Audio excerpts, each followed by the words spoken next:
तो हाँ, हम लोग पिछले वीडियो में भी कोऑर्डिनेट ज्योमेट्री पढ़े थे और इस बार भी कोऑर्डिनेट ज्योमेट्री ही अभी रिवीजन करना और बाकी रह गया है। तो फिर मैं शुरू से चलती हूँ कि इसमें कोऑर्डिनेट पॉइंट दिए हुए है और उसका कौन सा एक्सिस पे पॉइंट आएगा वो बताना है। तो यानी क्वेश्चन है on which axis do the given points lie. First है 80। तो 80 we have the ordinate equal to 0 और x यहाँ है, अब इसका क्या है 8 है, therefore 80 lies on x axis. Second है 0 कॉमा -4। तो इसमें अब इसका मेरा 0 है, तो अब सीसा क्या करेंगे, we have the abscissa equal to 0, therefore 0 -4 lies on y axis. अब है 0 7। तो 0 7 में हम लोग देख रहे हैं कि यहाँ 0 जो है अवशिषा है। तो अवशिषा 0 रहने से यानी x एक्सिस 0 तो ओरिजिन से चलेगा, therefore 0 7 lies on y axis. अगला पॉइंट है कोऑर्डिनेट पॉइंट -50।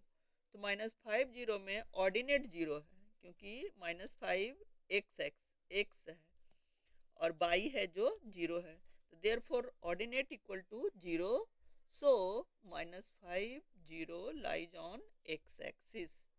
सिमिलरली इसी तरह का एक क्वेश्चन और है कि -3, 0। तो इसमें 0 ऑर्डिनेट है, तो therefore -3 lies on x axis. तो इस तरह का वीडियो अगर आपको और थोड़ा सा देखना है, कुछ बताना है, तो कमेंट में लिखिए। और इस तरह का आगे वीडियो देखने के लिए अनुपमा मैथ क्लासेस को क्या कीजिए, सब्सक्राइब कीजिए तथा अपने दोस्तों को शेयर कीजिए। एक बार इसको फिर रिवीजन कर देते हैं कि जिस पॉइंट का कोऑर्डिनेट पॉइंट का अगर 0 बाई हो तो x एक्सिस पर होगा और अगर x 0 हो तो वो बाई एक्सिस पर होगा। यानी कोई भी कोऑर्डिनेट पॉइंट को हम लोग पहले x बाद में बाई, दोनों के बीच में कॉमा और स्मॉल ब्रैकेट में लिखते हैं।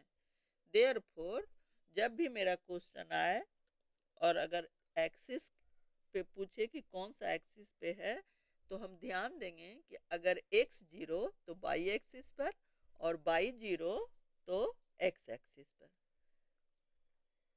यानी इसको हम लोग नोट में भी लिख सकते हैं कि अगर दिमाग में नोट में लिख लीजिए कि अगर if ordinate 0 therefore coordinate point lies on x axis but abscissa is 0, coordinate point lies on y axis।